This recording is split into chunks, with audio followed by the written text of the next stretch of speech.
ولا يجرمنكم شنآن قوم على ألا تعدلوا اعدلوا هو أقرب للتقوى واتقوا الله إن الله خبير بما تعملون.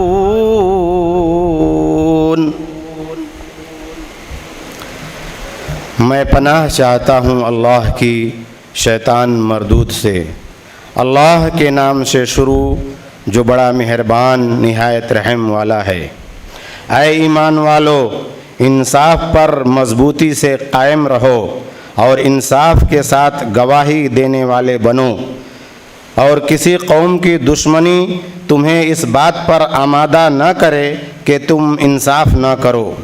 इंसाफ ही करो, ये तक़वा के ज़्यादा करीब है, और अल्लाह से डरते रहो, बेशक अल्लाह तुम्हारे आमाल से खूब बाखबर है। सदक़ल्लाहुल अज़ीम। Thank you, Mr. Maulana Shamshad Khan Sahab, to recite the Tilawat-e-Quran from the sacrosanct words of Quran. Words of welcome are the sweetest notes in any symphony. I now request our principal, Dr. Salim M. Sheikh, to deliver the welcome speech and set the tone for today's inaugural function of the National Conference.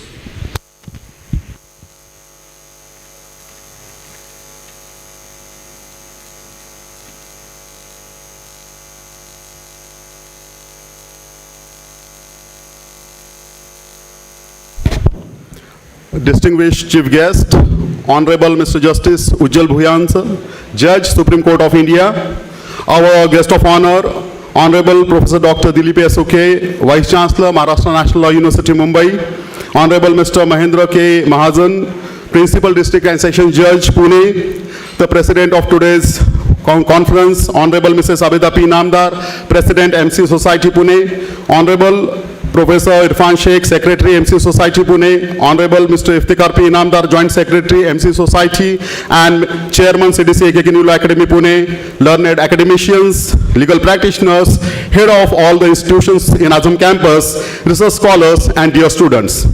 A very good morning to one and all. It is a moment of immense pride and professional gratification for me as a principal of Maharashtra Cosmopolitan Education Society's AKK New Law Academy to welcome such an august gathering to this national conference. Today, we converge to deliberate on a theme of today's national conference, that is constitutionalism, and exploring the legal framework of artificial intelligence in India, which is no longer a matter of futuristic speculation, but a pressing reality of our contemporary legal landscape. And today, for this national conference, we are profoundly privileged and deeply honored to have with us Honorable Mr. Justice Bhuyan, Judge, Supreme Court of India, as a chief guest for this inaugural function. Ladies and gentlemen, to speak of Honorable Lordship is to speak of a judge who views the Constitution not as a static text, but as a vibrant shield of the individual. Your Lordship's judicial work, particularly in the last 2 years, has been marked by fierce and consistent defense of Article 21, that is, right to life and personal liberty.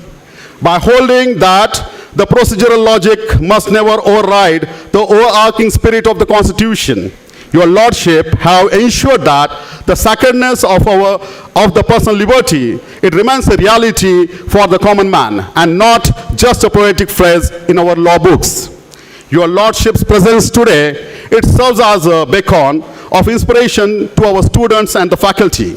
In an era that is defined by the rapid technological disruption and shifting the legal landscapes, it reminds us that the judiciary, it remains the ultimate guardian of the rule of law.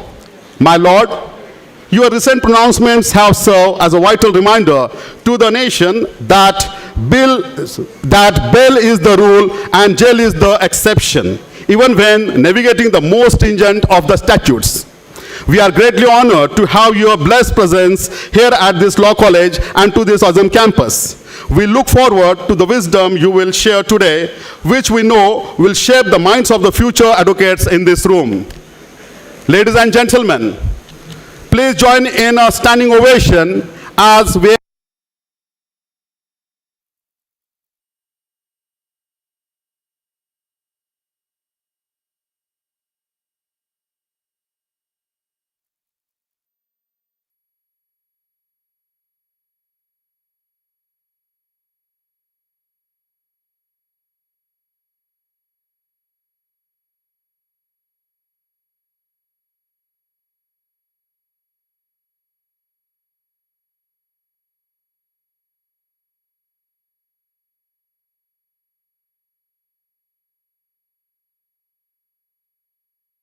to welcome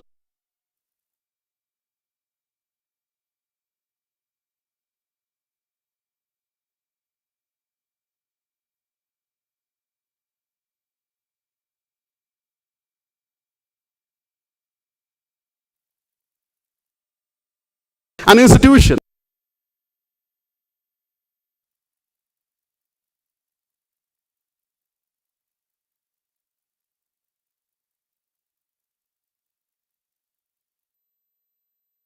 law, it ensures that our discussion on artificial intelligence, it doesn't lose its human anchor. He reminds us that the spirit of the Constitution, it must precede the logic of the code. Sir, your presence here today transcends the schedule of our conference. We do not just look forward to your speech. We look forward to the clarity that your wisdom invariably brings to the most complex legal puzzles. We are profoundly honored to have you with us, and we wholeheartedly welcome you, sir. Few lines of respect for sir. Guru Brahma, Guru Vishnu, Guru Deo Maheshwara, Guru Sakshat Parabrahma, Tasmai Shri Guruve Namaha. Thank you very much, sir. I'm also pleased to welcome Honorable Mr. Mahendra K. Mahajan, Principal District and Session Judge, Pune. Sir, your esteemed presence here adds significant prestige to this occasion, reflecting a deep commitment to the administration of justice and a legal community. Thank you very much, sir.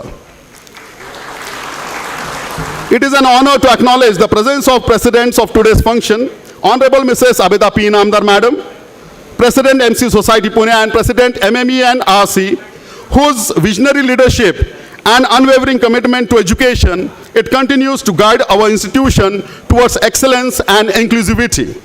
Under Madam's stewardship, the MC Society has evolved into a powerhouse of excellence, blending modern technology with timeless ethical values. We are fortunate to have the proceedings of this function presided over by a lady of such an immense stature.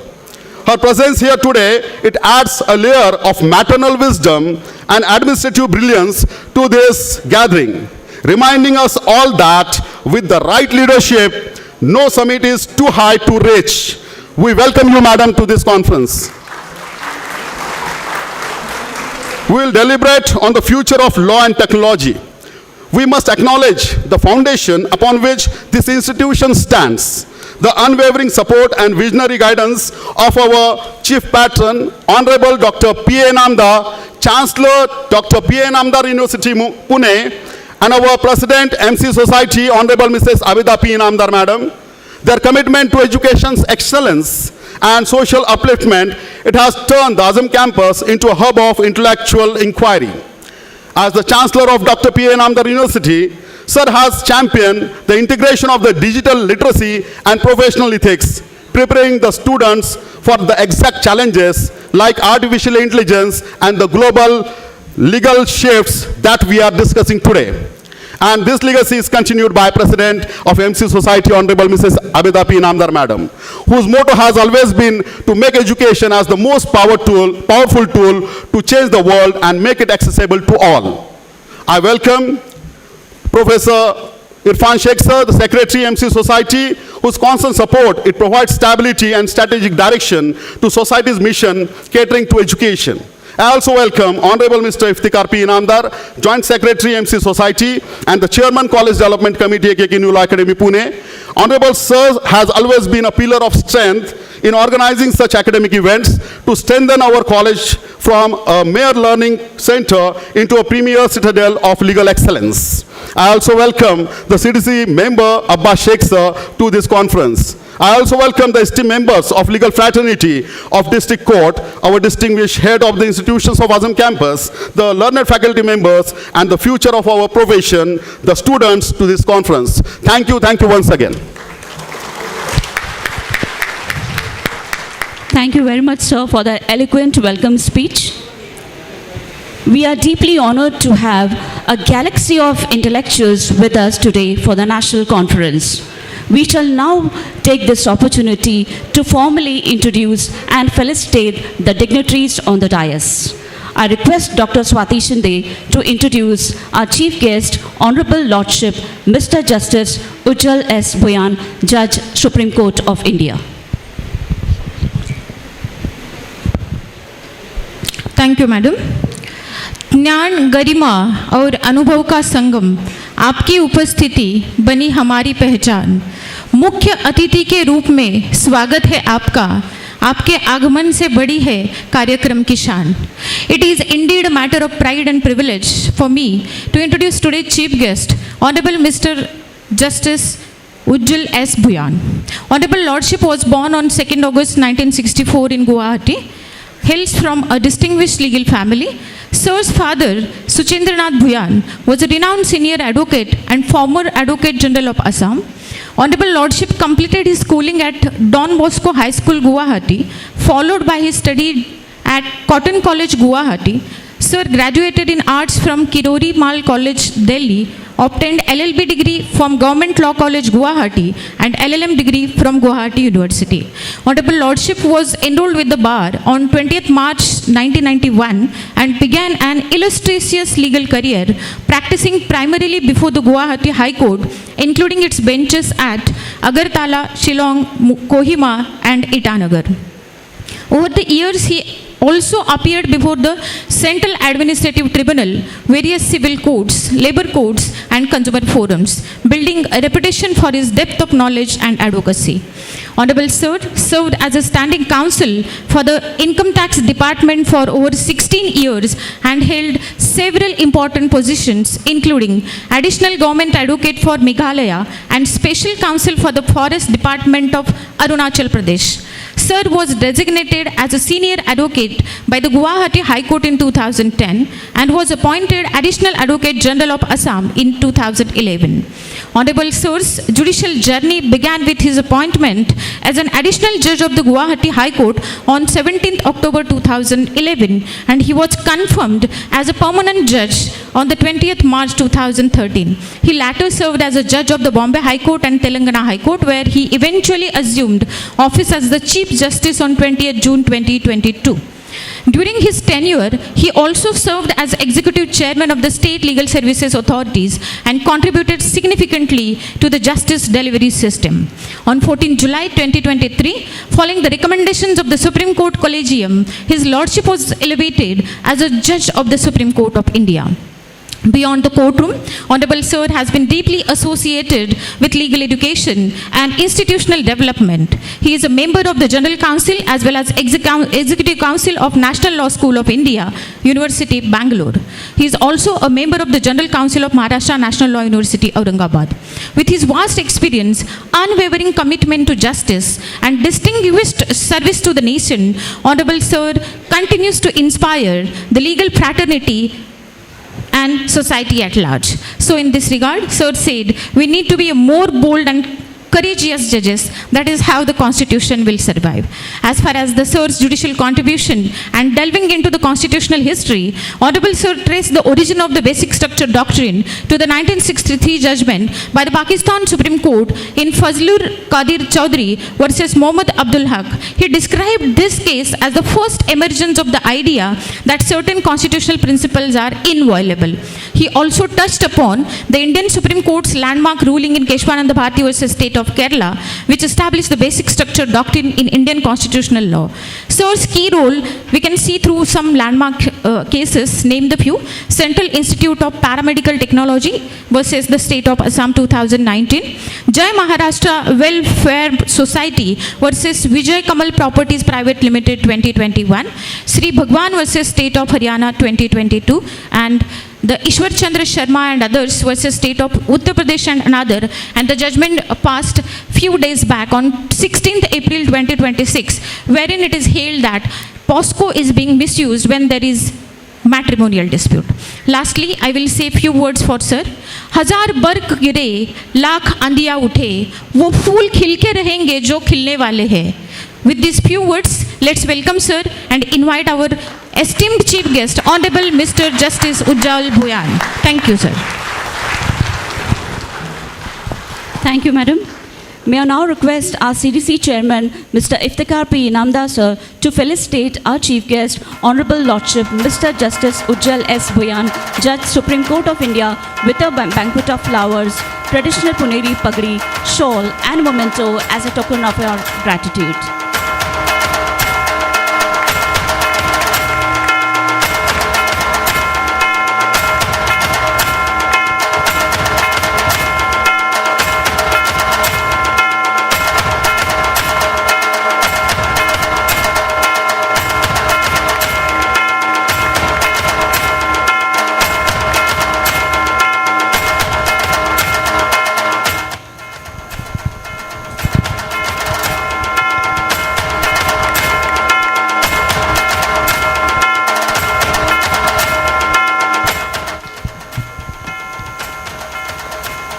Thank you, sir.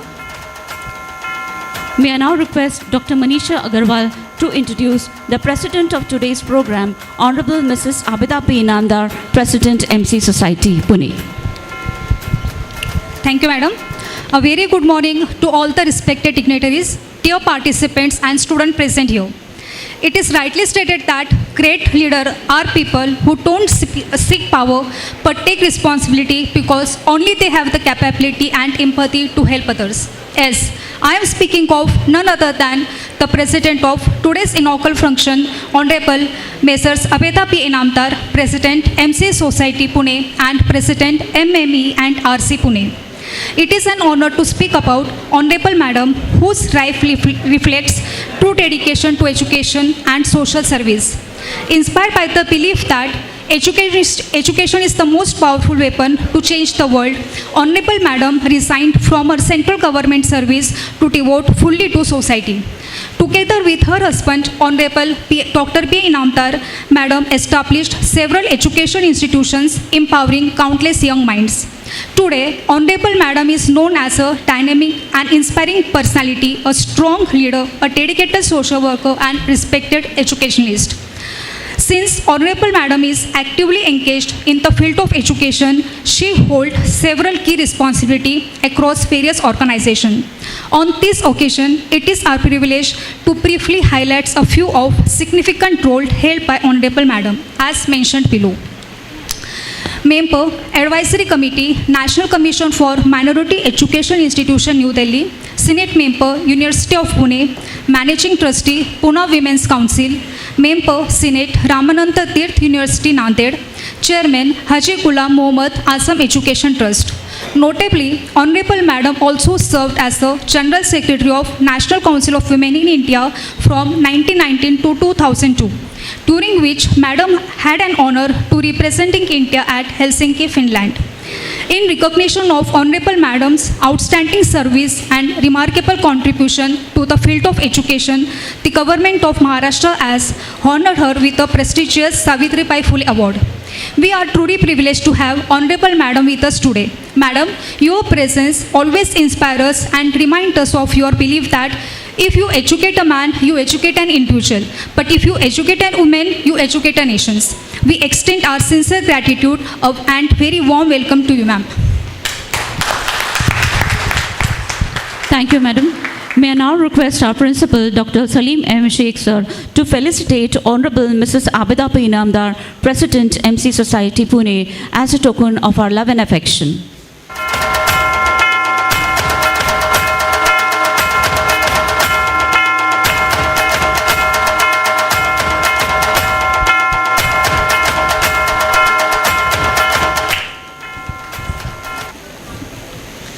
Thank you, sir.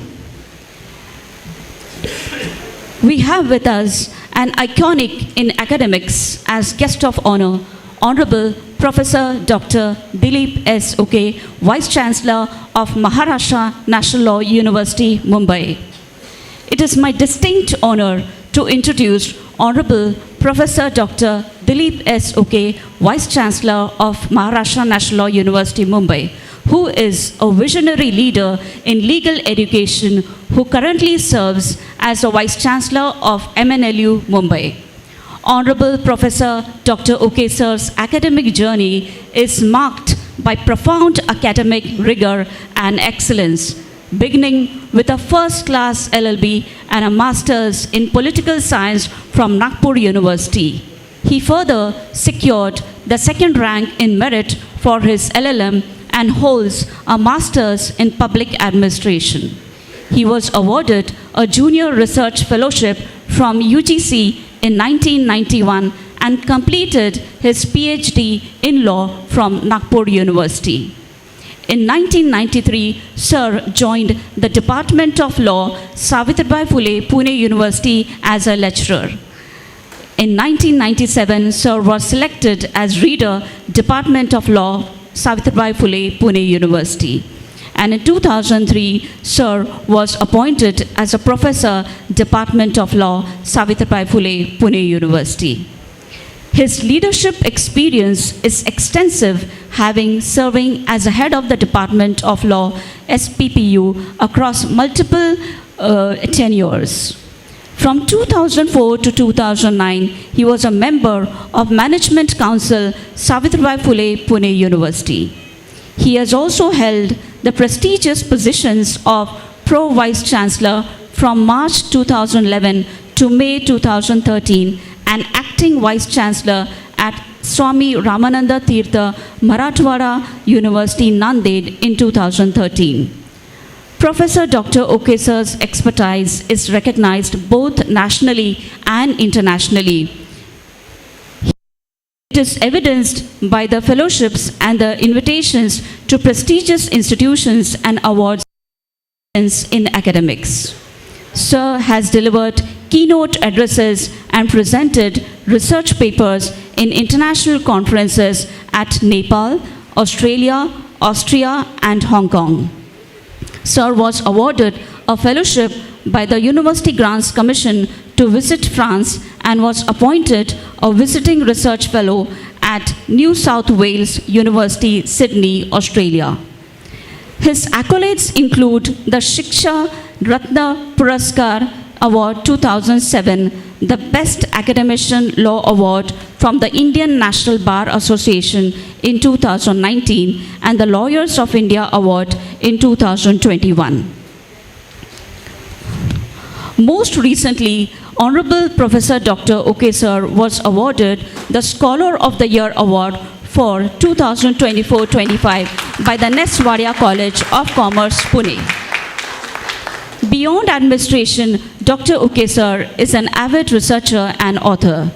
He has authored influential books on jurisprudence, international environmental law, and international aviation law. His editorial work includes a handbook on international space law released by the Oxford University Press. Under Sir's able guidance, 12 research scholars have awarded with PhD. In addition to this, Sir has guided more than 150 students for LLM dissertations. Honorable Sir has completed research projects funded by BCUT Pune University on child development and rights, a socio-legal study as principal investigator, and Right to Information Act and its impact on governance as co-investigator.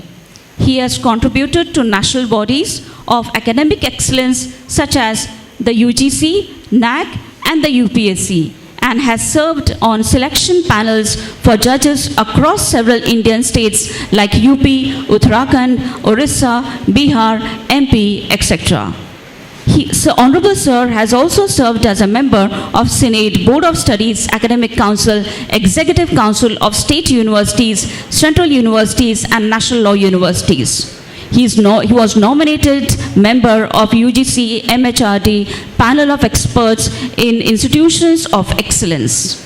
Beyond his administrative and academic duties, Dr. Uke sir has conducted training for international judges from Bangladesh and Fiji, further cementing his role on a global mentor in the field of law.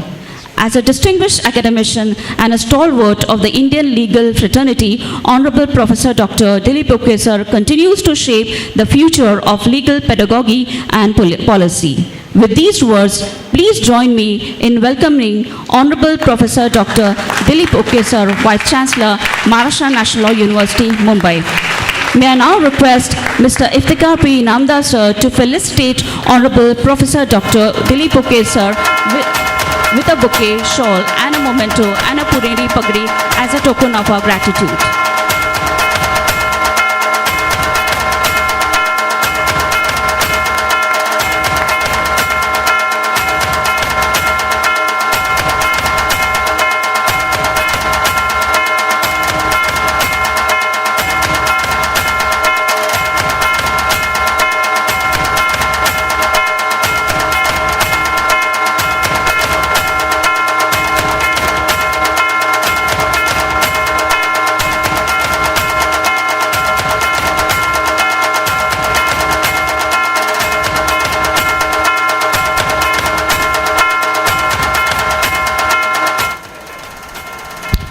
Thank you very much, sir.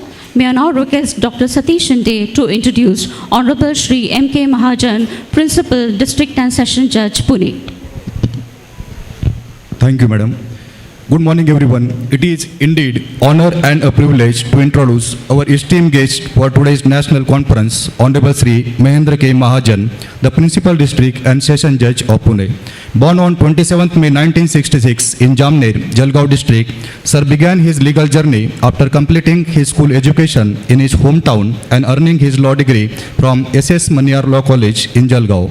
He commenced his professional career in 1988, practicing both the civil and criminal sides in Jamner before being appointed as an assistant public prosecutor through MPSC in 1997, where he served with distinction for over a decade.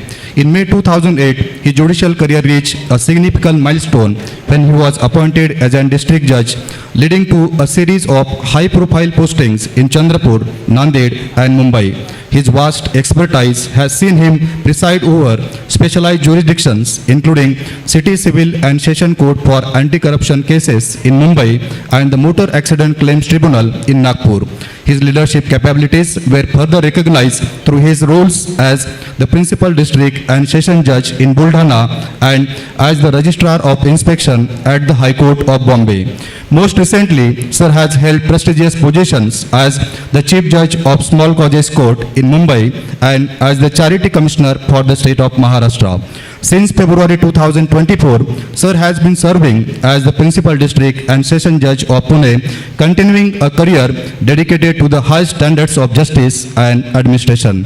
Please welcome a legal luminary whose profound experience across every level of the judiciary serves as an inspiration to us all. Thank you.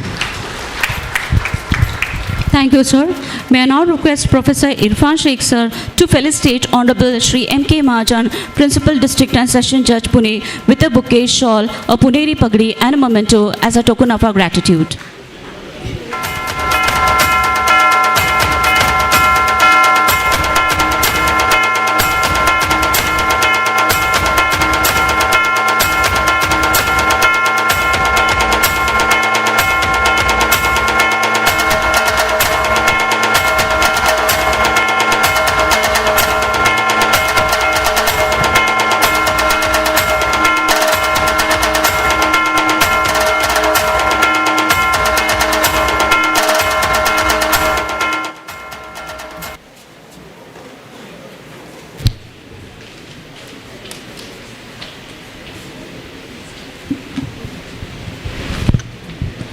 Thank you, sir.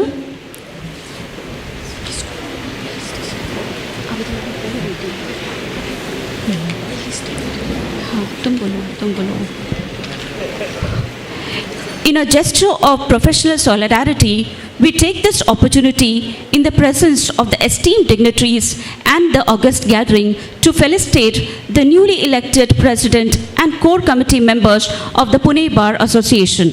I request Honorable Mrs. Abida P. Inamdar Madam to kindly do the honors at her auspicious hand. May I now request Dr. Swati Shinde to announce the order of felicitation. Thank you, Madam. First of all, a big congratulations to the newly elected Pune Bar Association members and core committee members.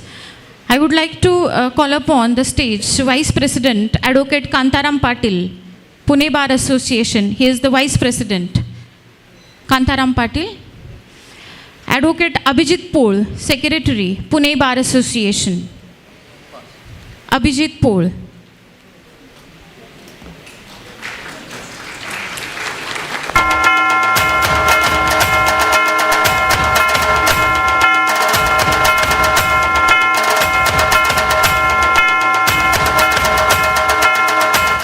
Advocate Neha Jamble Sapkar, Secretary, Pune Bar Association.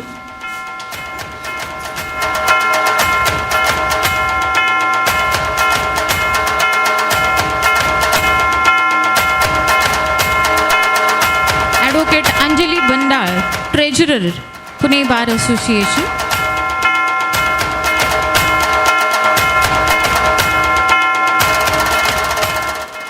Advocate Pooja Pawar, Auditor, Pune Bar Association.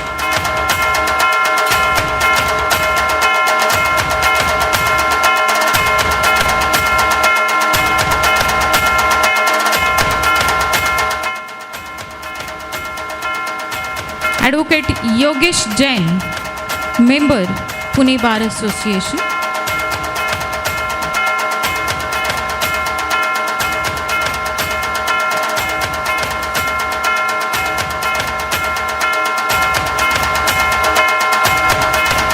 Advocate Yogesh Jain, Member, Pune Bar Association.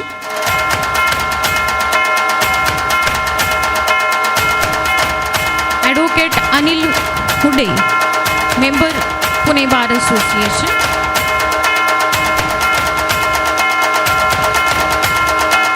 Advocate Vikas Zadav, Member, Pune Bar Association.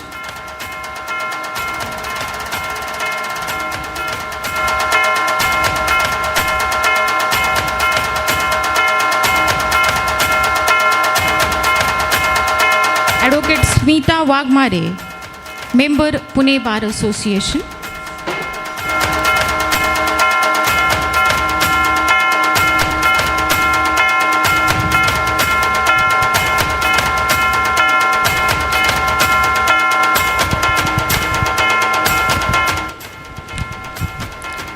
Thank you very much, Madam, for doing the honors. The floor is now open for the wisdom we have all been waiting for. To provide the inaugural vision for the national conference, I request our guest of honor, Honorable Professor Dr. Dilip S. OK, to grace the podium and share his insights on the revolving legal landscapes on constitutionalism and artificial intelligence.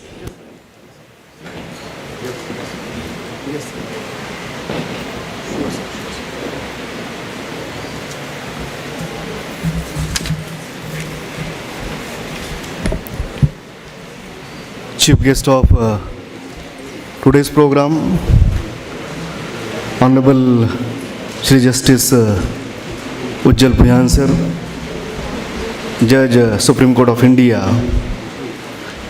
our mentor, guide, philosopher and great support.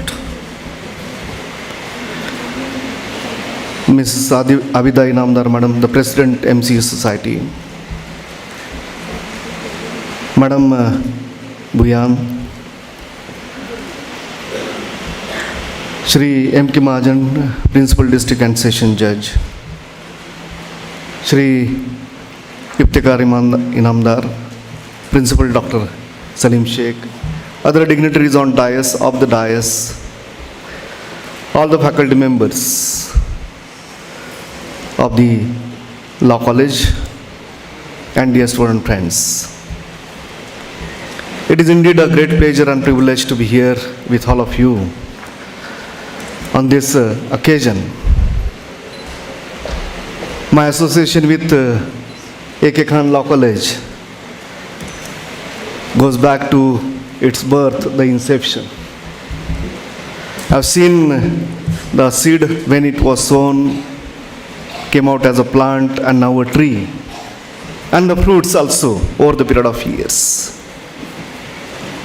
I heartily compliment the management, principal and his team for organizing this conference on constitutionalism and exploring legal framework of artificial intelligence in India. When principal has approached me that such a conference they want to organize and they need some guest, I thought that in today's judicial system, if anyone is to be picked, Honorable Justice Bhuyan sir's contribution, a continuous contribution in the legal domain. Why? Because these are not the judgments.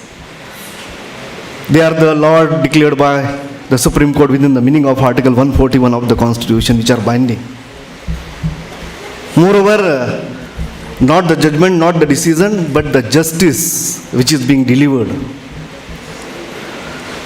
Not an exaggeration to say, not just for the sake of appreciation or admiration. Rather, this thought was in my mind for several time, and recently, lately, from last few years. Law students, law teachers, they are aware about the journey of the Supreme Court, the contribution being made by the Supreme Court, and then the famous name of Justice H.R. Khanna. His dissent in ADM Jabalpur led subsequently to the Constitutional Amendment by way of 44th Constitutional Amendment Act, who stood firmly for the purpose of personal liberty, life and liberty, even during the period of national emergency. Because when you talk about the constitutionalism, the basic aim, basic object of constitutionalism is to protect the basic fundamental rights of individuals, its people. And that's what, when I read judgments, when I hear certain things from the legal quarters, Justice Bhuyan sir's judgments, as I said, not only judgments or decisions, but his conviction, his courage to withstand for the protection of life and liberty and to deliver the speedy justice, it reminds me the present Justice H.R. Khanna.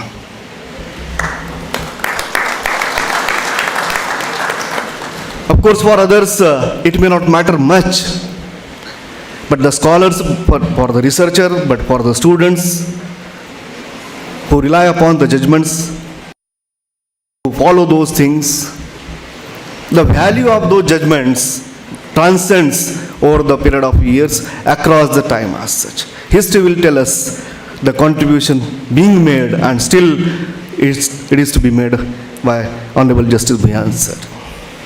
Dear friends, I am conscious one, well aware about the paucity of time. Though freedom of expression confers the right to speak, but at the same time, I will follow the self-restraint. Of course, that is not the promise. When we talk about constitutionalism, as we know that constitutionalism primarily, I shall talk about artificial intelligence a little later. Constitutionalism primarily is nothing but the limited government. The government shall not exercise its power in an arbitrary manner, either legislative powers or executive powers. So it is a limited government. The limitation upon the exercise of the powers by the government, legislative or executive powers of the government. And that's what rather in a nutshell the constitutionalism means. I have said so, and I have been saying this whenever the platform, whenever the occasion came, that Constitutionalism is ingrained in some constitutions, like in India, Article 13, Clause 2 of the Indian Constitution. State shall not enact any such law which takes away or abridges the rights guaranteed by Part 3, and any such law made by the legislature would be void to the extent of the contravention. Article 13, Clause 2 imposes the limitation upon the exercise of law-making power by the state, ensuring the basic fundamental rights of the people. That's Article 13 is the positive facet of constitutionalism here in India. And that's what I have said, and what I have said I reiterate here.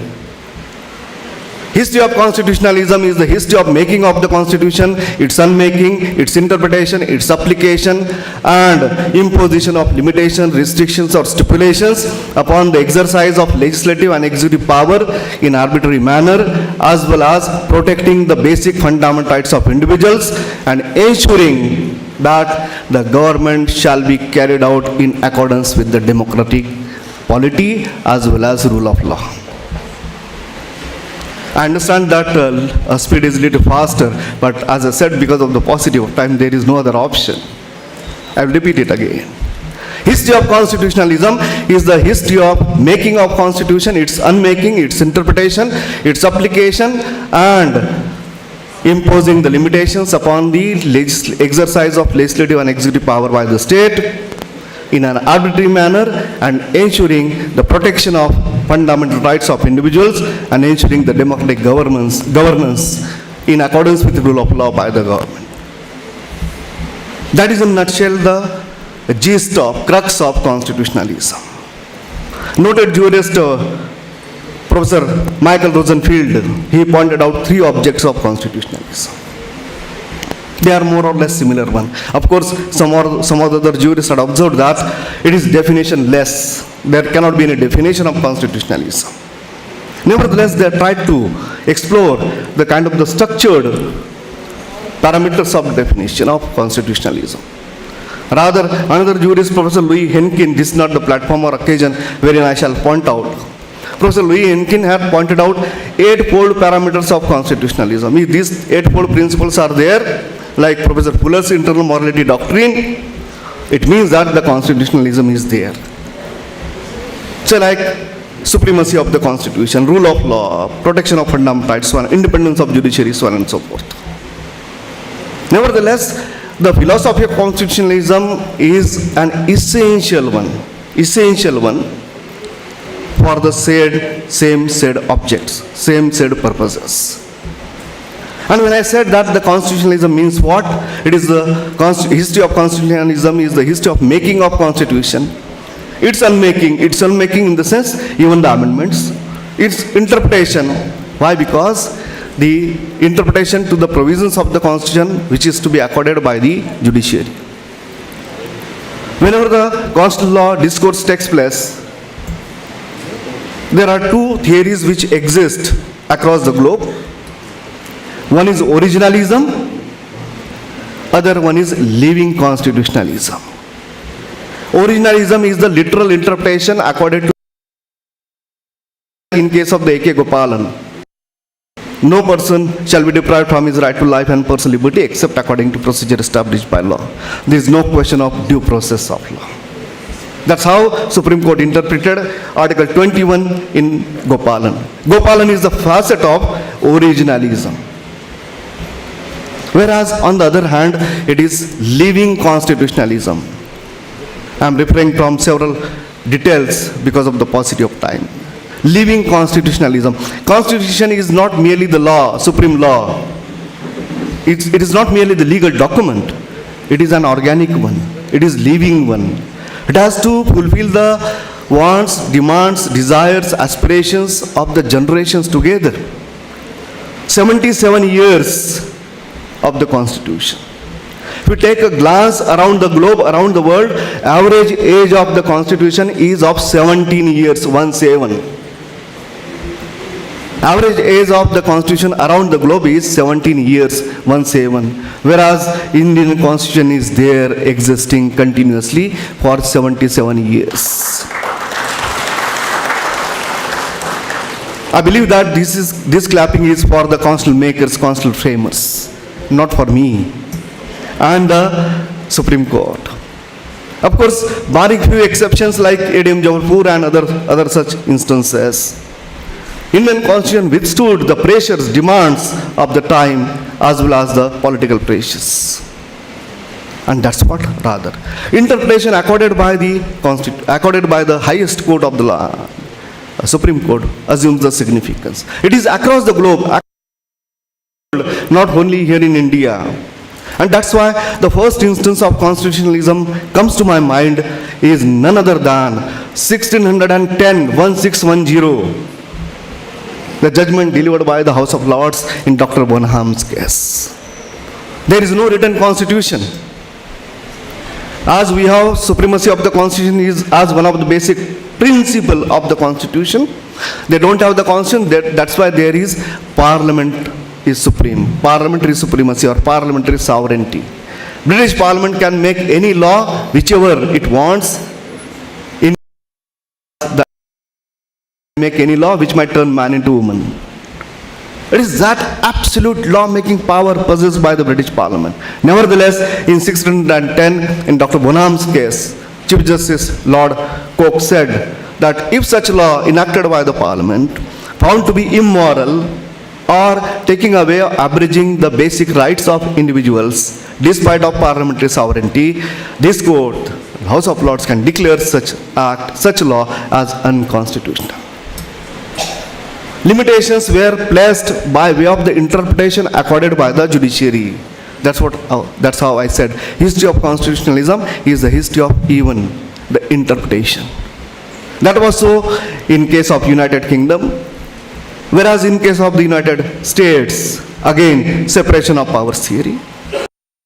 In Marbury versus Madison, decided by the US Supreme Court in 1803, Chief Justice Marshall held that any such legislation enacted by the Congress, if it is violative to fundamental rights of people, then this court has the power and authority to declare such legislation, such law as unconstitutional. After Dr. Bonham's, it was Marbury versus Madison, which is the facet of constitutionalism. Thirdly, in India, generally we fall back upon Maneka Gandhi, as I said also.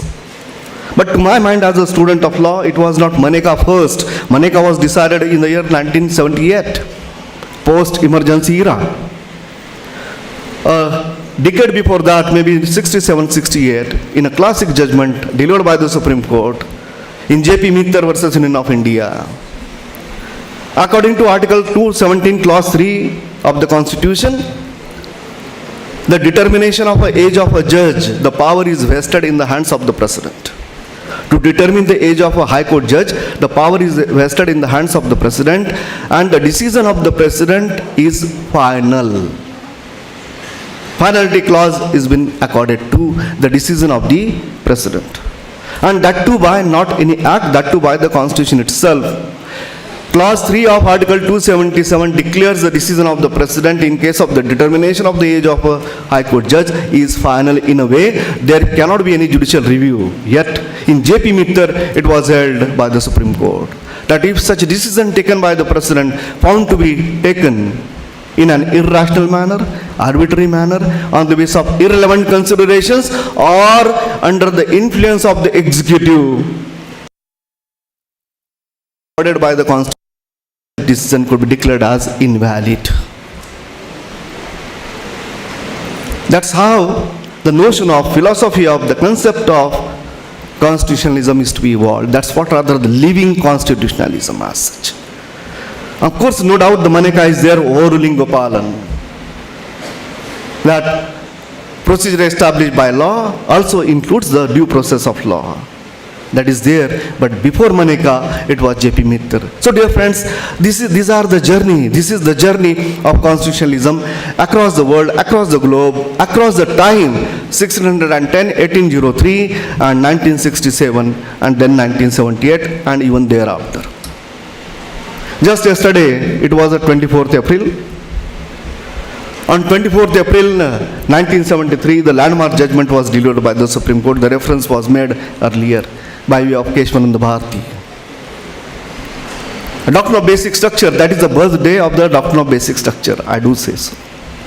24th April is the birthday of basic structure doctrine. The limitations were placed not on the exercise of legislative power, but the limitations are placed on the exercise of amending power, the constituent power. And that too by what? That too by way of the interpretation accorded by the Supreme Court in Keshwananda Bharati. That is also doctrine of basic structure evolved by the Supreme Court in Keshwananda Bharati is also the facet of constitutionalism. Because either by way of exercise of legislative power or executive power, as in case of Mittar, or even amending power in case of Keshwananda Bharati, or subsequently even Indira Nehru Gandhi versus Rajnarayan in 1975. The interpretation accorded by the Supreme Court of India subsequently carried out the legacy of constitutionalism, and that's what the living constitutionalism is all about. Of course, by and large, theoretically, this is the practical facets of constitutionalism. Theoretically, there are fivefold types of constitutionalism. I do not wish to go into those details because we need to look at the legal framework of artificial intelligence and constitutionalism.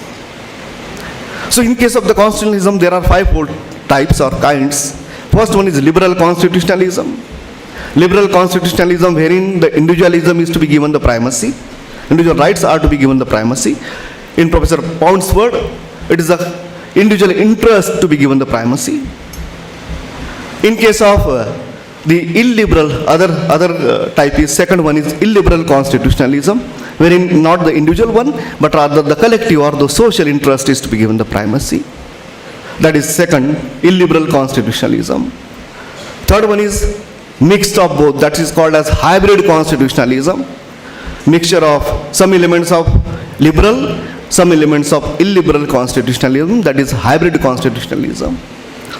Fourth one is theocratic constitutionalism. Theocratic constitutionalism wherein the religion is the basic foundation of the constitution.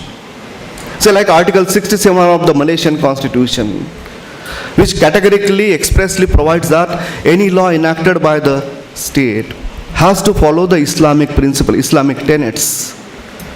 There are other constitutions like Sri Lankan constitution wherein the Buddhist philosophy is to be followed. Nepal's constitution wherein the one Hindu Rashtra on this planet. Then the Islamic countries wherever they are there, they need to follow those Islamic tenets in case of the law, exercise of lawmaking power. So that is theocratic constitutionalism, wherein the basic source, religion itself limits, religion itself of lawmaking power as well as executive power. So that is theocratic constitutionalism. And lastly, the revolutionary constitutionalism. Here in revolution, in a sense like say South Africa, wherein the silent revolution took place led by Mr. Nelson Mandela against the apartheid. 75-80% black people were ruled by few handful white people, separate classes, separate hospitals, separate restaurants, separate transport, based on race. And that's how the revolution took place, culminated into the constitution, and then powers have been limited, restricted of the government by the constitution. So that is the revolutionary constitutionalism. So these are the fivefold facets or aspects of constitutionalism. However, recently in wake of development in science and technology, and particularly now digital age, wherein artificial intelligence rules, the traditional notion of constitutionalism comes into play, but whether it is an adequate one. Why? Because by the use of technology, by the use of digitalization and the artificial intelligence, it invades, violates, abridges certain basic. Not only that, as you must have been aware, that artificial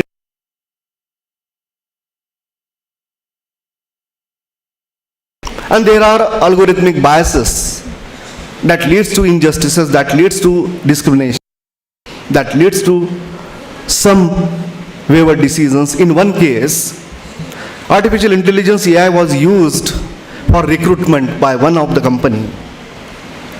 And the algorithm was such that wherein only men were selected, complete denial of positions to women. Because algorithm was such. Now who was liable? Is it not the violation of their basic right, basic fundamental rights of women? Suppose such algorithm is applied, invoked here, and marginalized sections are excluded by algorithm. In such scenario, there will be injustice. So what is to be done? Since AI, it is good, no doubt, no one would say AI is good. However, care needs to be taken. And that care needs to be taken. Why? Because rights of people, the basic rights of people are necessarily to be protected. Justice is to be delivered. Nobody would deny the place and scope of technology. Nobody would deny the place and scope of artificial intelligence. But at the same time, it is to be seen.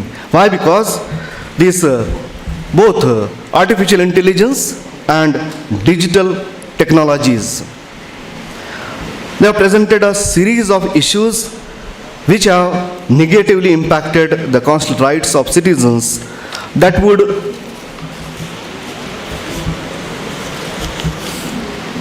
need a kind of a redressal by the legal system, by the administrative system, by the judicial system. In view of this, it is necessary that the growing clouds of both the state actions as well as private actions, because private corporate sectors, they are also employing, using the digital technologies.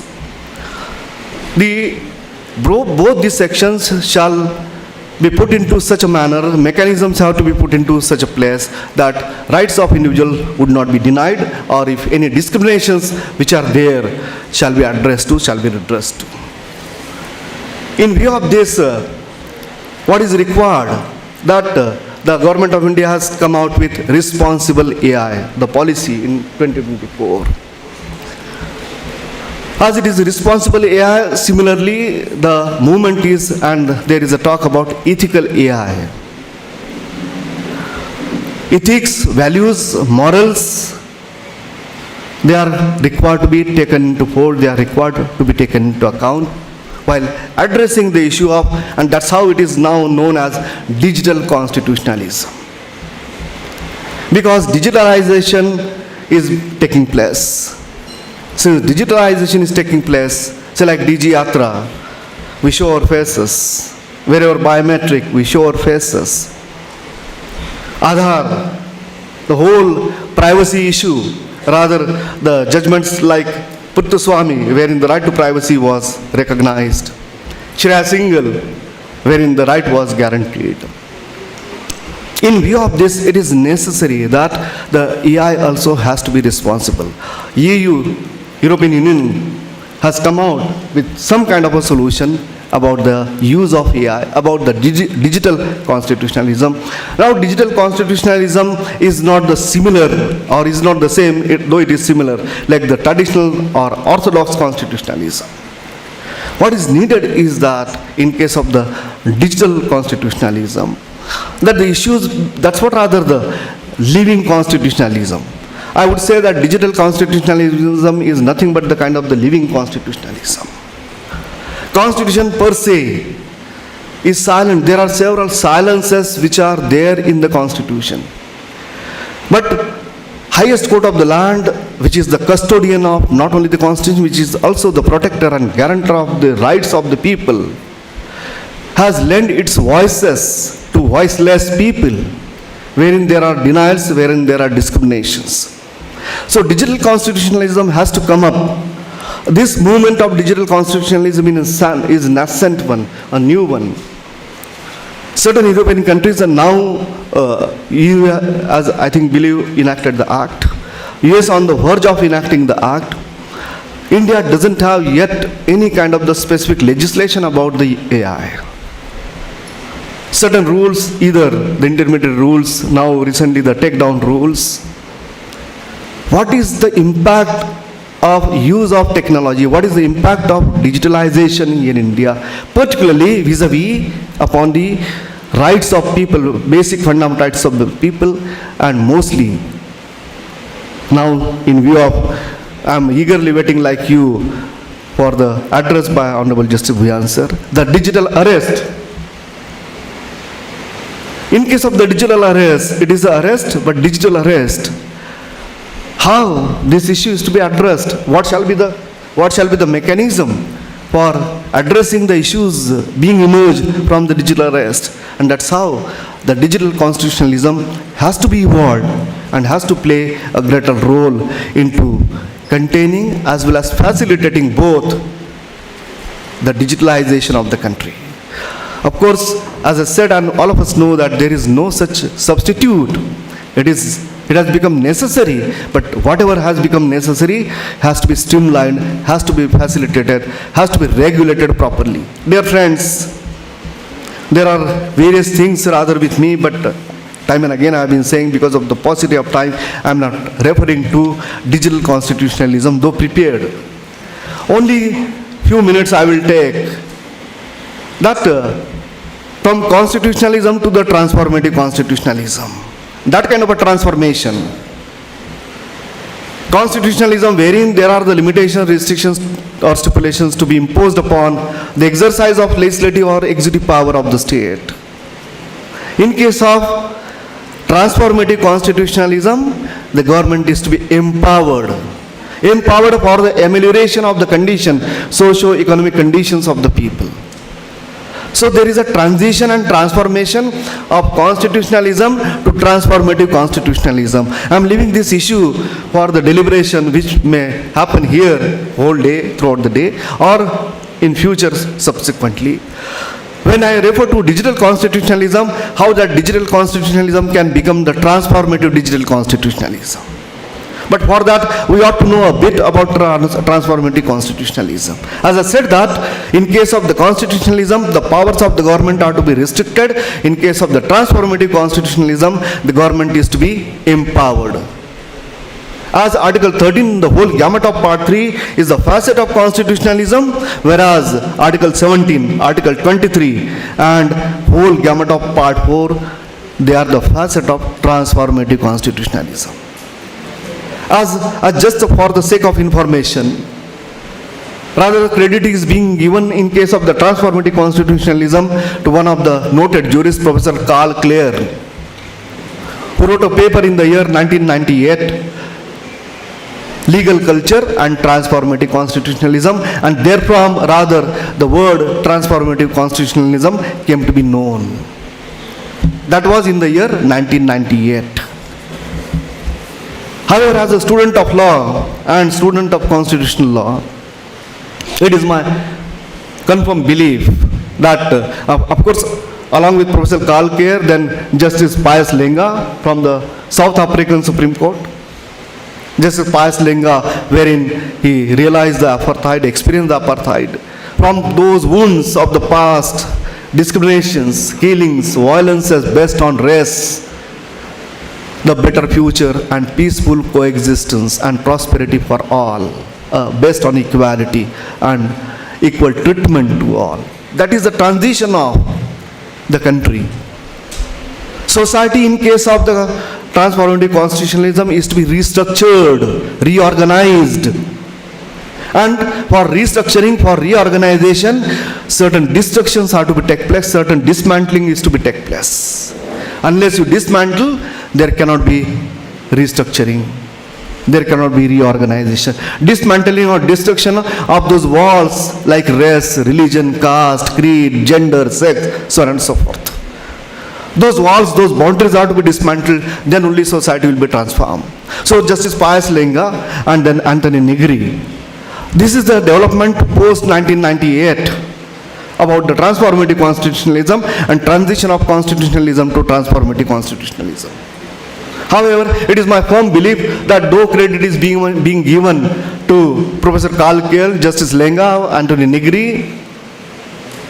But as he said in 1998, 50 years before that, one reads the Constituent Assembly debate, and then the way the Indian Constitution was drafted and framed, it was none other than Dr. B.R. Ambedkar, the architect of the Constitution, to whom the credit of transformative constitutionalism is to be given really. Reason is that, what he said then. Read his speech delivered on the eve of the adoption of the Constitution, 25th November 1949. He said that from tomorrow onwards, we are going to enter into the life of contradictions. Wherein on political plane, there will be equalities amongst us. Whereas in case of social and economic plane, there will be inequalities. So that will be the life of contradiction. As well, he observed one more thing. Suppose tomorrow this constitution fails, it will not be the failure of the constitution, but it will be the failure of the people who manage and operate this constitution. The whole charter of part 4, article 17 of the constitution, and the clauses of like article 16.4, they are the gift of Dr. Ambedkar. Gift of Dr. Ambedkar and the members of the drafting committee. Why? Because the society was required to be transformed, because society was vertically divided on the basis of caste, on the basis of religion. New India was to be built. Today we are talking about the Vikasit Bharat. I did say even in the past, Bharat will not be Vikasit only by way of construction of bridges, flyovers, roads, so on and so forth. Unless we adhere to basic human values of equality, fraternity, and that's what Dr. Ambedkar said that. Democracy is what? According to him, democracy is, that's what are the basic object of constitutionalism as well as digital constitutionalism. That protection of fundamental rights and equality. Wherein the democracy, that's what I said, the basic aim of constitutionalism is to ensure the democratic governance. So for him, democracy is the form and method of the governance, whereby the revolutionary changes in the social and economic lives of the people can be brought without even a drop of blood, shedding a drop of blood. We need to introspect that, are we able to achieve that goal? Are we able to bring the revolutionary changes in social and economic lives of the common people? That is the democracy. Project of democracy is not confined only to the elections. Now elections are taking place elsewhere. Project of democracy is not confined only to the elections, but rather it has a deeper meaning, it has a deeper role. As a citizen of the country, we do not realize that. That's why, and it is not only that democracy he intended to, but rather he observed and said further. It is not the political democracy, unless at the base of political democracy there lies the social democracy. And social democracy which recognizes the principle of life, liberty and fraternity as a way of life. When we talk about constitutionalism as a living constitutionalism, when we talk about transformative constitutionalism and now digital constitutionalism, now AI and legal framework, how far we are equipped, how far we are ready to incorporate, to encapsulate all these concerns raised, all these objects put forth by the constitutional framers. Is today AI and the legal framework ready to incorporate all these things, to realize the goal, to realize those objects with which the Indian Constitution was framed, to realize the goal of democracy as such? Unless that transformation occurs, unless that transformation happens, till then, howsoever legal framework we may come out with, but it will be inadequate one, insufficient one.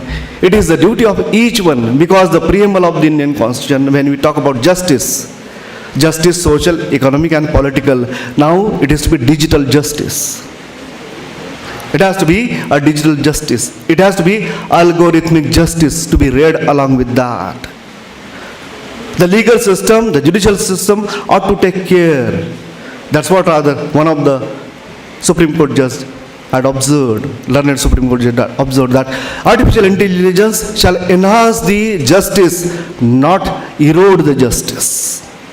And that's what rather the intention, the object of this conference, I believe, wherein such deliberations will take place, the debate will take place, which will be the guiding principle, guiding spirit for the future deliberations and discussion. With this, once again, I congratulate and thank for inviting me.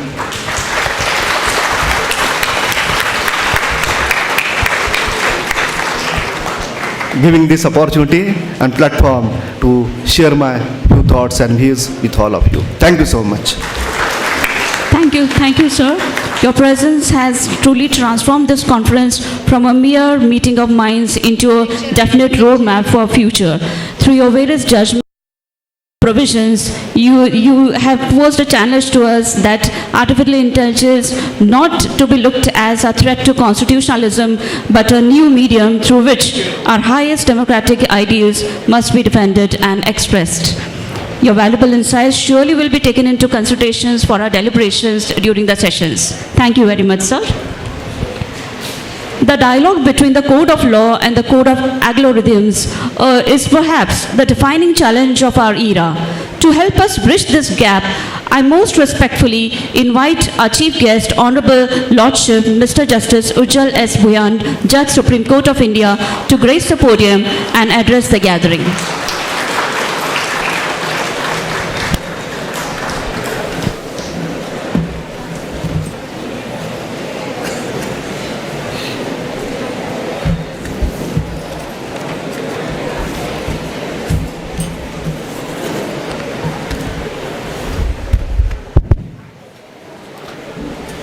A very good morning to all of you. Mrs. Abida P. Inamdar, the President of the Maharashtra Cosmopolitan Education Society, the Principal District and Session Judge, Pune, Mr. Mahajan, the Vice Chancellor of Maharashtra National Law University, Professor Dilip, Iftikhar Inamdar, the Chairman, Professor Irfan Sheikh, the Secretary, Principal Dr. Salim Sheikh, all the members of the faculty of the AKK New Law Academy, and my beloved students. I also take this opportunity to congratulate the newly elected office bearers of the Pune Bar Association, whom we have felicitated recently. I'm indeed very happy to be present here at the AKK New Law Academy to take part in the inaugural session of the one-day national conference on constitutionalism and exploring the legal framework of artificial intelligence in India. We are already behind schedule, so I'll try to be as brief as possible.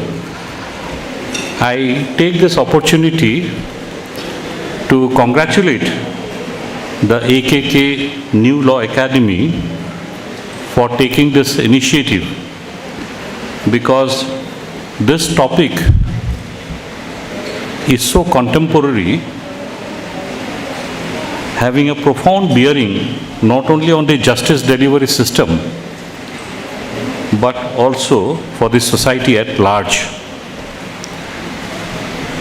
Managed by the Maharashtra Cosmopolitan Education Society, the AKK New Law Academy Pune has blossomed into one of the premier law colleges of the country.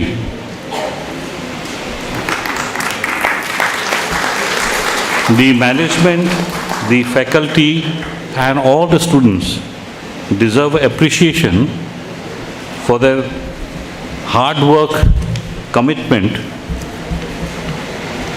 that they have carried out, which has propelled this institution into prominence.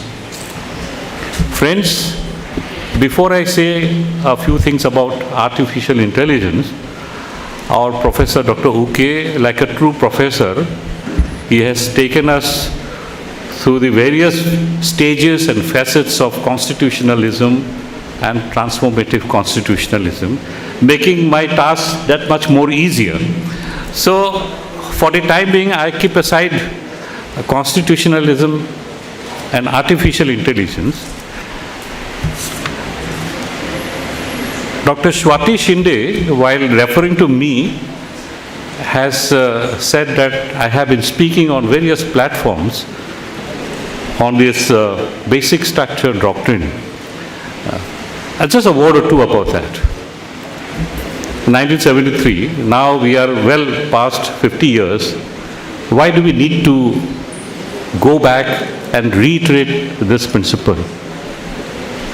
She also said that this principle was also discussed by the Pakistan Supreme Court. There is a context to it.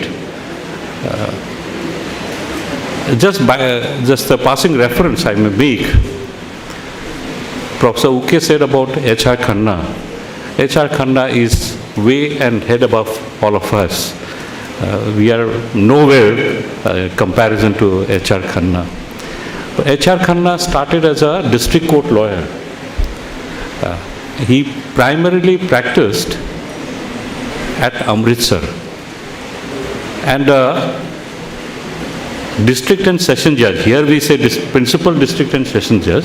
In the Punjab it was called, many places, it is called district and session judge. Like Mr. Mahajan, Mr. Cornelius was the district and session judge at that point of time in Amritsar, before whom young H.R. Khanna had practiced. Later on, he got into the judicial service, Punjab Judicial Service Grade 1. Then he became a district and session judge and then became a High Court judge. When Delhi High Court was established, he became a judge of Delhi High Court, went on to become Chief Justice and then a judge of the Supreme Court. At the time of partition, Cornelius opted for Pakistan. He went that side. And in due course of time, he became Chief Justice of Pakistan. There, in one of these cases, he had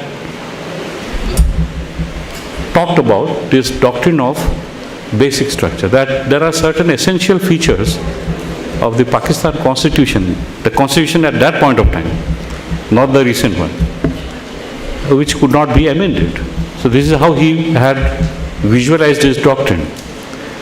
Prior to that, in Gorakhnath, Mr. K.K. Venugopal's father, the legendary Nambiar, had developed this argument on basic structure.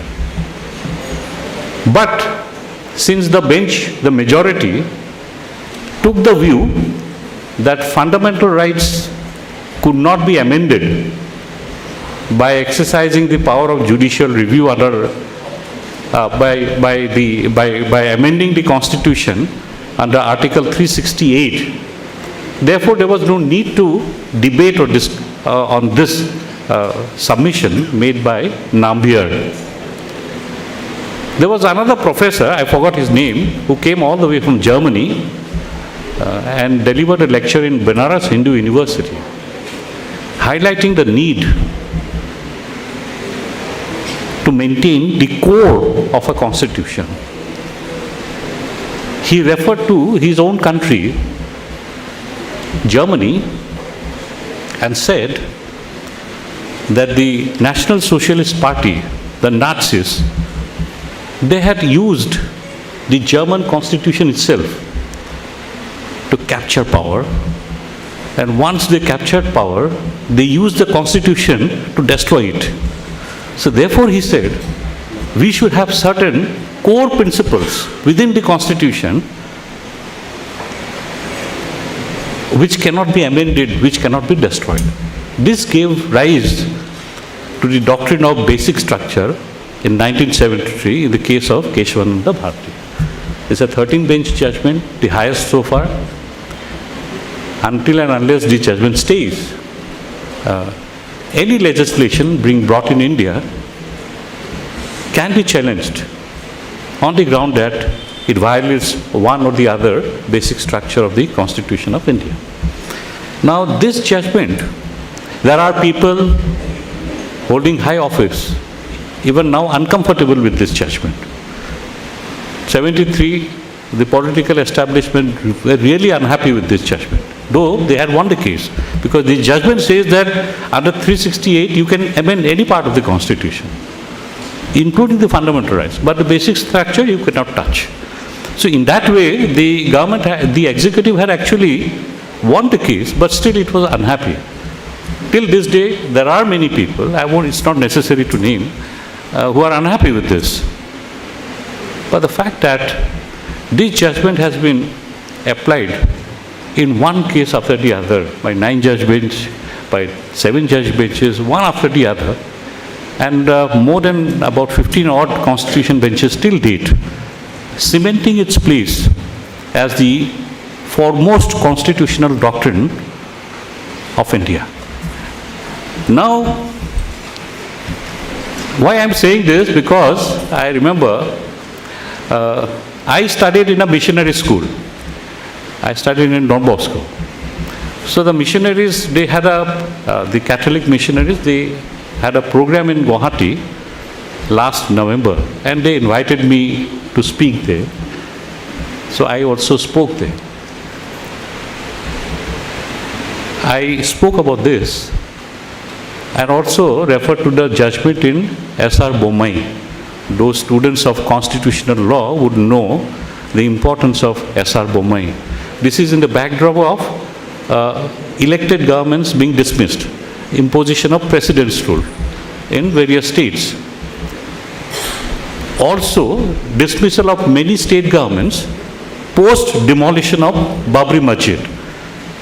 So in the context, in that context, S.R. Bommai declared that secularism is a basic feature of the Constitution.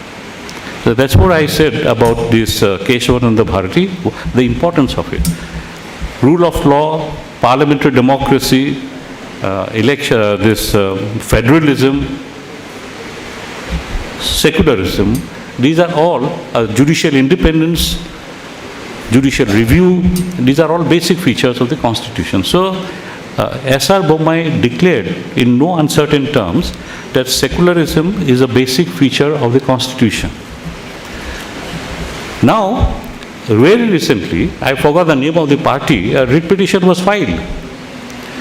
Before the 32 petition was filed before the Supreme Court, saying that the original Constitution, when it was adopted, did not contain secularism. It was brought in by way of the 42nd Amendment, and that too when the emergency was in force and it was did not have the backing of the Parliament, ratification of the Parliament. This was challenged. I may mention that in 1976 the Constitution was amended for the 42nd time. There were many amendments which were brought in. Some were very unconstitutional, but 2 important amendments were brought in. One was, in the preamble, the words secular and socialism was added. This is 1976. And a chapter on fundamental duties was added. Recently, I attended the birth centenary of Shanti Bhushan, one of India's most eminent lawyers, who was also the law minister in the Janata Party government. He was the legal adversary of the then Prime Minister, Mrs. Gandhi, right from the Allahabad, that High Court judgment, where her election was set aside. So after she was defeated and the Janata Party came to power, he became the law minister. And there was a lot of pressure on him to undo many of the constitutional amendments brought in by the government.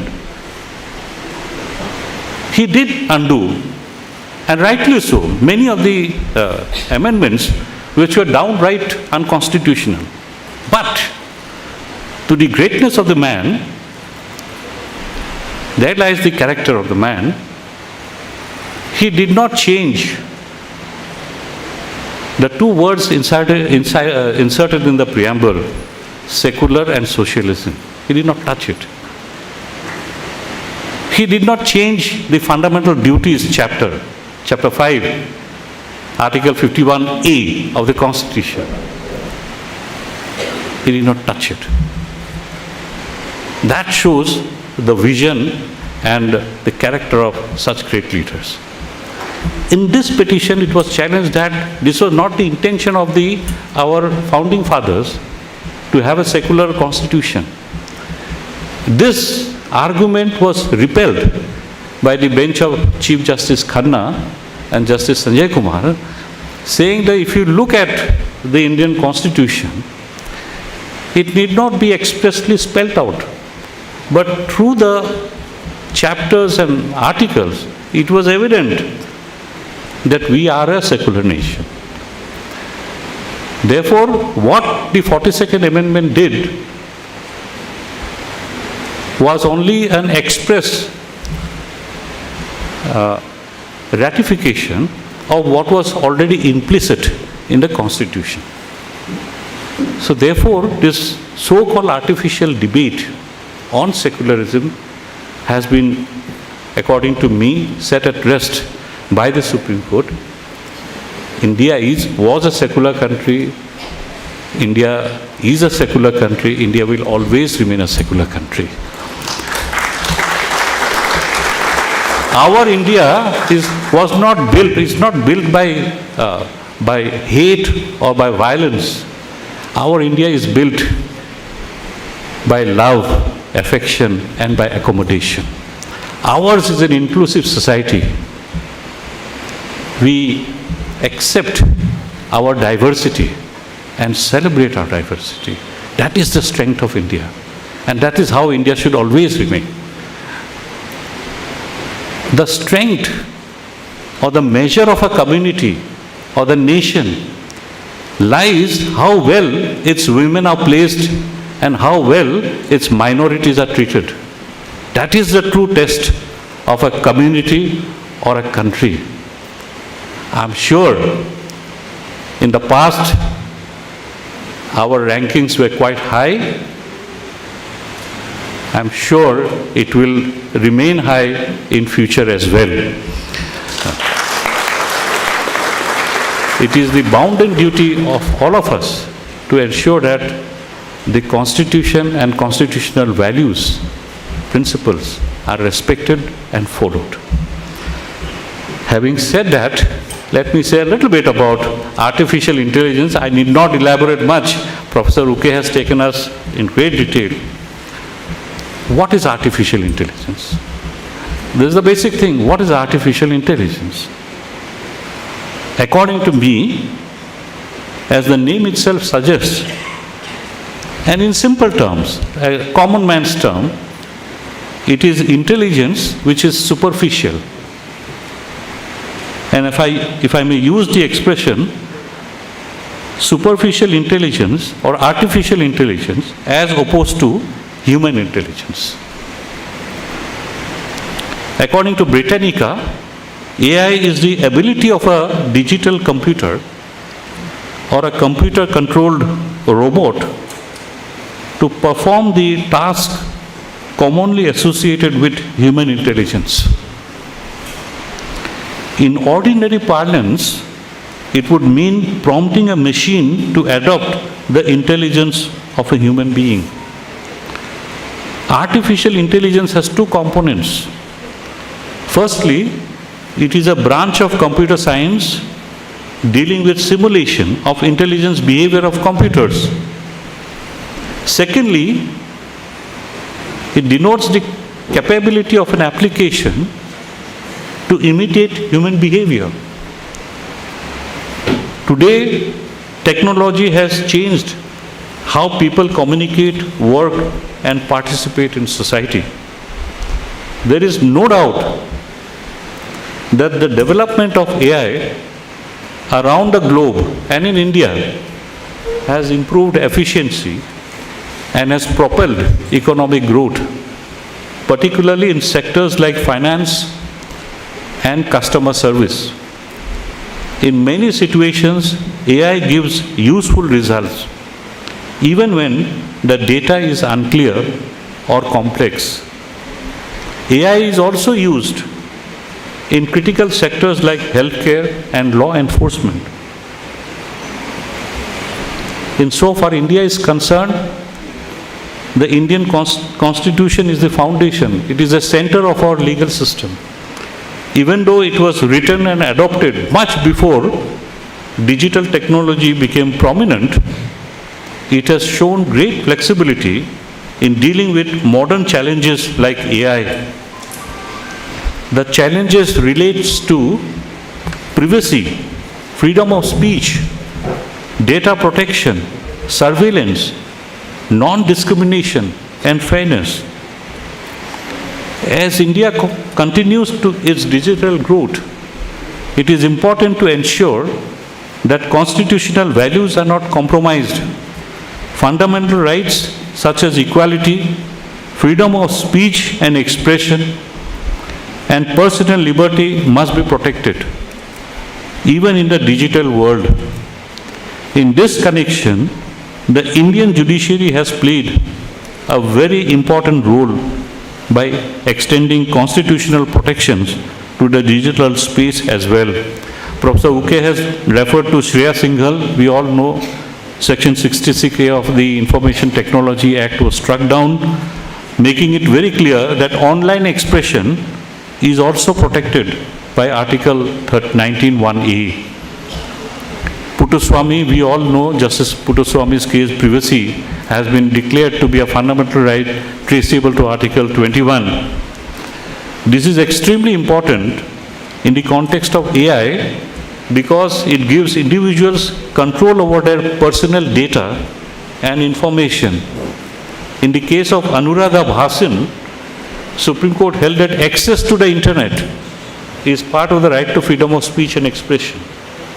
Similarly, in the case of Internet and Mobile Association of India, Supreme Court protected the right to carry on trade and business under Article 19(1)G, showing that economic activities in the digital space are also constitutionally protected. As in the normal world, in the digital world also, Articles 14, 19 and 21 form the golden triangle. 21, which includes the right to life, personal liberty and privacy, is especially important. AI technologies like facial recognition, predictive analytics, and mass surveillance directly affect this right. The growing use of such technologies raises serious concerns about data breaches, unauthorized tracking, and excessive control by the state. Similar also Article 19 and 14. When it comes to 14, we all know it guarantees equality before the law. It may be challenged by algorithmic biases in the AI system. AI is trained on data, and if that data is biased, the outcomes will also be biased. This can lead to unfair decisions in areas like recruitment and law enforcement. For example, AI-based recruitment systems may favor certain groups, and predictive policing tools may target marginalized communities, as we have seen in the United States. This goes against the principles of equality and raises concerns about fairness and justice. Artificial intelligence systems process vast quantity of data, create new content, and provides for automated decision making, which raises significant legal and ethical questions. As I have said earlier, if the data used to initially configure the AI system is biased, unethical practices, incomplete or inadequately protected, it can lead to unethical practices or discriminatory recommendations. Further, as AI platforms become more integrated into our daily lives, their inability to address harmful interactions in an ethical manner raises serious concerns about the responsibility and accountability of AI developers and platform operators. Friends, we are not here to congratulate or to bask in the glory of AI development. In the judiciary, we are primarily concerned with the impact of AI on our day-to-day life and to what extent it needs to be regulated so that the freedoms or the rights, the fundamental rights which are guaranteed by the Constitution are not compromised in the march of technology. This is the core objective of the judiciary. I'll take a digression. About 2-3 years back, a petition was filed in the Supreme Court saying that by the Association for Democratic Rights, by the way, ADR is a very well-known NGO. It has contributed tremendously to the development of electoral reforms in India. ADR filed this petition saying that there should be more VVPAT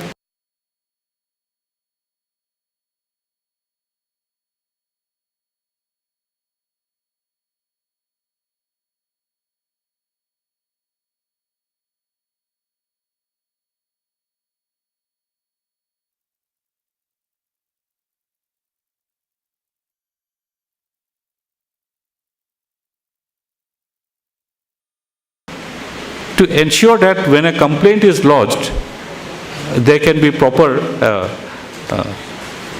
checking of the data there. I think the recent Bombay High Court judgment is also there, EVM and checking. But the concurring judgment, there was no need for actually a concurring judgment. The concurring judgment went on a completely different tangent, saying that India has advanced too much. India has advanced so far, therefore, we should not question the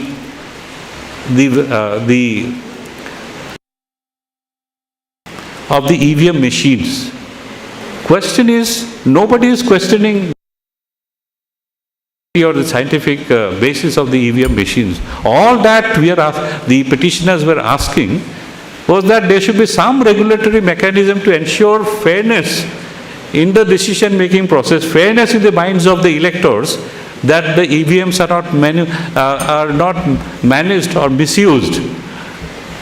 Judiciary is not concerned with how developed we have become or how technologically advanced we have become. Certainly, we are proud. We have achieved a great deal. But the primary objective of the judiciary is to ensure that there is a regulatory system in process so that the rights and the freedoms guaranteed to the citizens of India by the Constitution are respected, protected. That is the basic lookout of the judiciary. There are not many issues here. I will not go into it. But overall,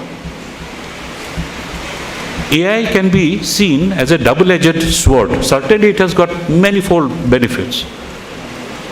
While it offers great benefits, it also carries serious risks to constitutional rights and democratic values. As AI continues to grow, it is essential to ensure that it supports human dignity, equality and freedom, rather than undermining them. At the end of the day, we are dealing with human beings. Dignity of a human being and must be respected. Individuality of a human being, his individual autonomy and creativity must be protected. Friends, technology can be a great leveler, but at the same time, it can become a barrier to many. There are many sections in our society who already face severe hardship or handicap in accessing justice. Therefore, our collective endeavor should be to achieve excellence in the legal profession and in use AI to the but at the same time to remain on guard that there is no misuse of AI applications for which human oversight is crucial. As I have said earlier, technology can aid in achieving excellence, but at the end of the day, it is the human mind which is supreme. I'll just take a digression here. Very recently, I was invited by a group of robotic surgeons. They had their annual conference in Guwahati, and so they invited me, sir, please come over and be our chief guest in the inaugural function. In fact, I had been associated with these doctors, whether it is the Indian Medical Association or the robotic surgeons. So I said yes. So in that conference, I congratulated the robotic surgeons, because robotics, as you know, it's been a quantum leap insofar as healthcare is concerned. With the infusion of or integration of AI into robotics, we are now into the second generation of robots, where a robot can not only diagnose or read your elementary parameters, but we have been told that by 2035 we can expect a robotic doctor. So much the development in medical science thanks to robotics and AI. But I told them that it's all right, it's all good, but there is increasing reliance on AI can undermine the human aspects of healthcare, such as the doctor-patient relationship. There are concerns that patients may feel alienated or lose trust in their healthcare providers if AI systems take on a larger role in decision making, potentially reducing human empathy and judgment. After all, for a patient, the doctor is next only to God. Ordinarily, patients repose complete confidence in a doctor. At the end of the day, AI can never replace the soothing words of a doctor or the proverbial healing touch of a doctor. Friends, just one thing I would like to flag off before I wind up. Artificial intelligence or AI cannot be seen or discussed in isolation. It is a branch of science. So therefore, any discussion on artificial intelligence has a context. And the context is the need to have a scientific temperament as opposed to medieval value systems. This is an area of considerable concern to me. To the dismay of very many rational thinking people, it appears that in our country, superstitious beliefs and discourse have taken center stage, pushing science and scientific thinking to the back burner. It pains me when I see our scientists at the ISRO saying certain things which borders on superstitions. They are men of science. One of India's greatest scientists and one of our most loved presidents, Dr. APJ Abdul Kalam, has said, and I quote, "Science is the foundation for societal transformation." Science is the foundation for societal transformation. And I truly believe it is. However, one need not be a man of science to develop a scientific temperament. After all, what is scientific temperament? Scientific temperament means to have a rational outlook with emphasis on reason and logic. Like science, law is based on reason and logic. Therefore, law and science are not distant cousins. They are integrally interrelated. I spoke about the fundamental duties. Article 51A, Clause H, tells us that it is the fundamental duty of every citizen of India to develop a scientific temper, humanism, and a spirit of inquiry and reform. Our Constitution is a scientific document of transformation. Professor Uke was speaking about transformative constitutionalism. Our Constitution itself is a transformative document. It has brought people who were on the margins or outside the margins into the mainstream. It has brought a deeply fractured, unequal society, practicing graded inequality, into a modern, forward-looking society. It has given voice to the voiceless. That is the transformative potential of the Indian Constitution. It is only by inculcating scientific temper and by discarding hate, divisiveness, and obscurantist ideas that we can march ahead. In a modern, forward-looking society, we must shun superstitions and superstitious beliefs. There is no place for such regressive thinking. Law and science are partners in this constitutional journey of progress. We are in the city of Pune. It is the cradle of reformation. This great the portraits.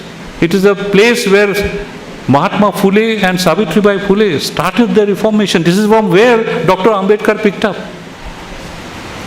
So we carry that legacy of reformation, reason, rational thinking. Law and science are partners in this constitutional journey of progress. This is the only way forward. There is no other way.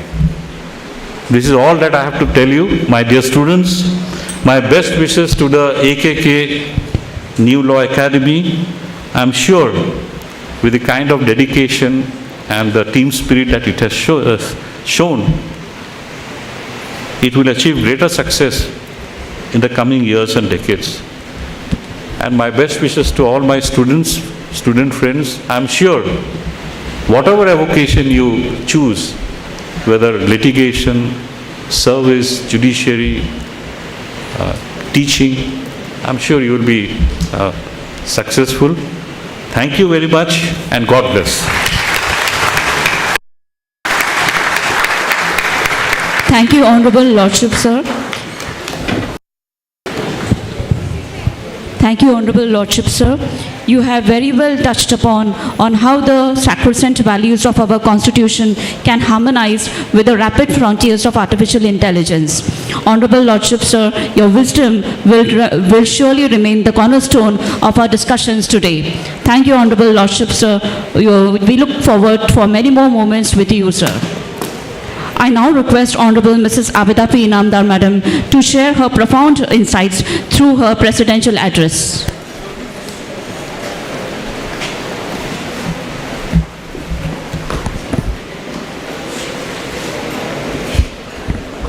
The chief guest of today's function, Honorable Mr. Justice Bhuyan, the guest of honor and our family member, Professor Dr. Dilip S. Bhuyan.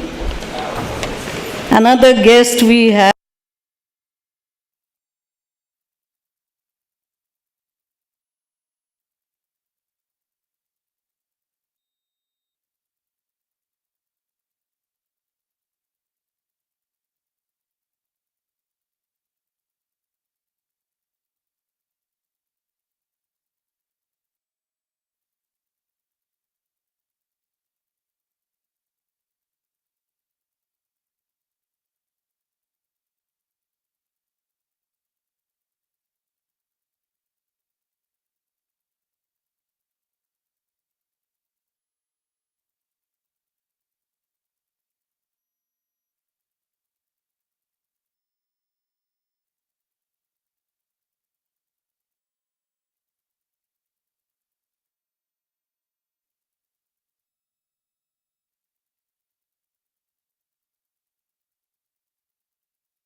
whatever it is to be needed, and that's for data collection or analysis or whatever things are there. But we are human beings, and I think we have those core values, and my values are equality, justice, compassion, and humanity. That should be our basis, and always use your human intelligence. Think out of the box, because many of revolutions have come, as he said, in Maharashtra. They didn't have all these things. They thought beyond whatever the things are there, and they found the solution to the problems. And I think our students, our teachers, they will learn the artificial intelligence, but they'll be responsible citizens, and they'll be good human beings wherever they will go. यही है इबादत, यही दीन और ईमान के काम आए दुनिया में इंसान के इंसान. Just remember humanity and insaniyat. That is what is needed, and I think it is needed in all faculties everywhere. Thank you very much. Once again, congratulations to Mr. Salim, the principal of AKK New Law College, and organizing such an important seminar on an important issue. Thank you very much for attending, all the audience, and I am really delighted to see Sir here. Sir, do come once again and give us more time. Thank you very much. Hello. Thank you very much, madam, for your words of wisdom. You rightly always say that artificial intelligence is limited, but it cannot replace human minds. They say that knowledge is the only treasure that increases when shared. But in the vast landscape of global education, how do we move beyond simple sharing to strategic building? The answer lies in a powerful document, that is Memorandum of Understanding, often signed and exchanged with a simple handshake but fueled by vision. Continuing this spirit of collaboration in the esteemed presence of our chief guest, Honorable Lordship Justice Bhuyan sir, we shall now witness the signing and the exchange of Memorandum of Understanding between Maharashtra Cosmopolitan Education Society, Pune, AKK New Law Academy, Pune, and Maharashtra National Law University, Mumbai. I now request Professor Dr. Dilip Uke sir, Vice Chancellor of Maharashtra National Law University, and Dr. Salim Sheikh sir, Principal of AKK New Law Academy, to come forward for the official signing of the Memorandum of Understanding.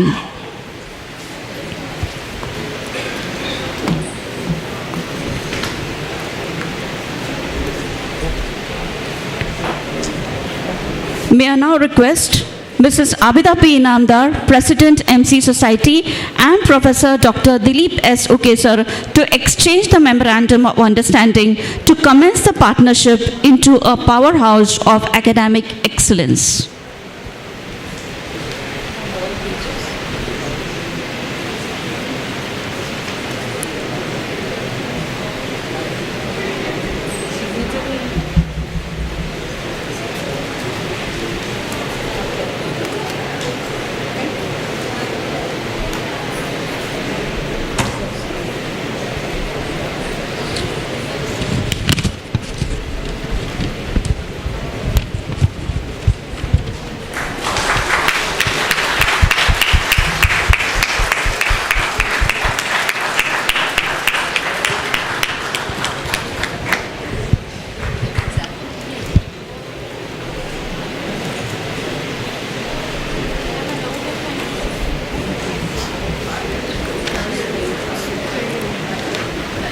Thank you very much.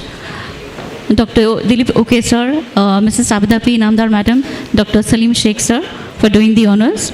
To conclude the inaugural function of today's national conference, I request our Vice Principal, Dr. Atul Zarkar sir, to propose vote of thanks and to thank all who made this event a success one.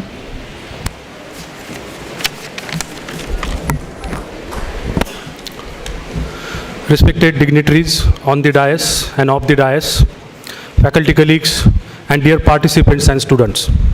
On behalf of MC Society's AKK New Law Academy and the organizing committee of this national conference, it is my honor and privilege to propose a vote of thanks at this inaugural function today.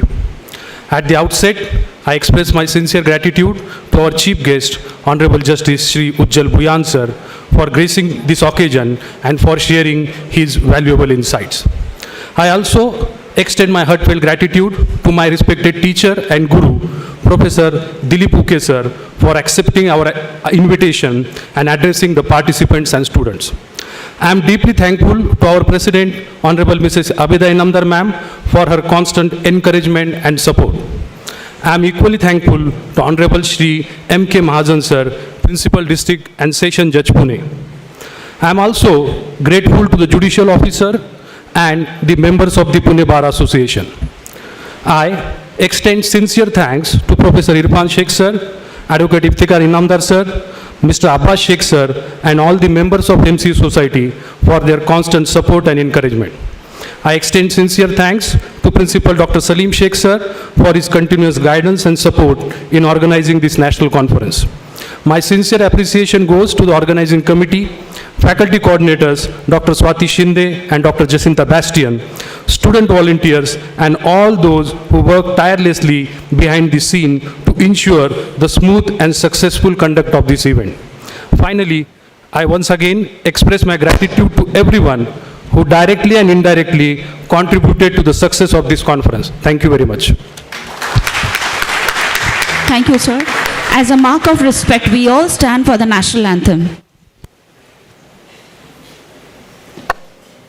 जनगण मन अधिनायक जय हे भारत भाग्य विधाता पंजाब सिंध गुजरात मराठा द्राविड उत्कल बंगा विंध्य हिमाचल यमुना गंगा उच्चल जलधि तरंगा तव शुभ नामे जागे शुभ आशीष मा